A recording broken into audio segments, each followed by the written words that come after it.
Ku ssaawa 10 ez'okumakya ng'obudde busaasaana, akabenje kagudde ku kyalo Kirumba ekyazanga ku luguudo oluva e Masaka okudda e Mbalala. Baasi ya Gateway bw'eyambalaganye n'effusa ebadde etisse akawunga ka kasooli. Poliisi egamba akabenje kano kavudde ku mugoba wa baasi. Ng'eva sayidi ez'Embalala ng'edda sayidi ez'e Masaka, omugoba w'emmotoka n'agezaako okuba nga ayisa emmotoka ezabaddewo ennyingi, era kwe kkonagana n'omugoba ow'emmotoka eya Fuso eyabadde aviira mu opposite direction. Naye nga tuvumira nnyo okuvumirira ekikolwa eky'abagoba b'ebidduka abavugisa ekimama, kubanga kigambibwa nti babadde beeyunabudde okulaba nga bafuna ennamba e Kampala. So kati ennamba ereetedde abantu bakugwa nti bwe babeera nga babuusinga obulamu bwabwe ne bafuna. Abantu 6 tebasobodde kusimattuka, omubadde n'omugoba wa baasi, ate abalala ne batwalibwa nga biwala ttaka. Mu bantu bano abakoseddwa ebyensusso abawera ddala 37 abatanaba kumanyika mannya, tetusobodde okutegeerako mubaddemu n'Abajapaani 2. Abatuuze basabye ekitongole ky'enguudo okugaziya oluguudo luno n'okubateeramu obugulumu kisobole okukendeeza ku bubenje. Beetaagisa okugaziyaamu lw'olufunda lubaatuwa.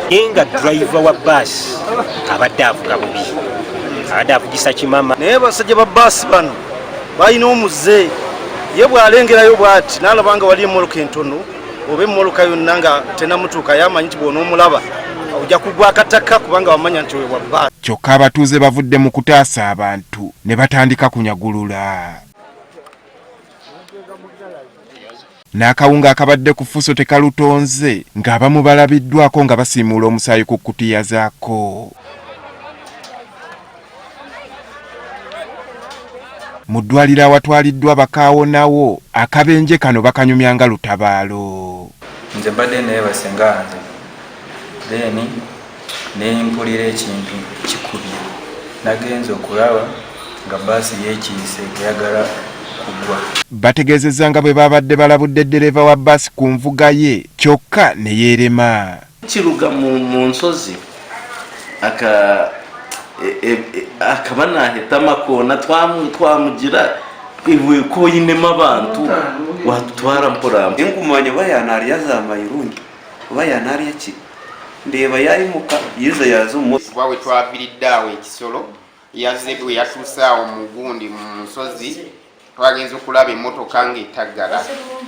Bwe yatagadde ate abantu naffe ne tumugamba tuleeva nno emmotoka eyo gy'ovuga gitwale bulungi sseba, abantu b'ovuga tobayita nsolo. Akulira eddwaliro lino ategeezezza nga bwe bakola okufiirawo okutaasa abakoseddwa nga n'ababadde obubi bongeddwayo. Babadde bableedinga nnyo, abamu bafunye injuries nga z'amaanyi, naye bakoze ekisoboka kyonna. Abalwadde bonna kati right now bastabilizinze, abamu baba referrinze after nga bamaze obawa first aid, so bagenze nabo time gye tuba referringiddeko bagenze nga bali mu mbeera nga at least nungi. Michael Kananula ayogerera poliisi y'ebidduka bw'abadde awa alipoota ku bubenje obwagwawo sabbiiti ewedde. Abantu 76 be baalugulamu obulamu, 355 ne babuukawo n'ebisago, naye nga bwonna bwava ku butagoberera mateeka ga ku nguudo.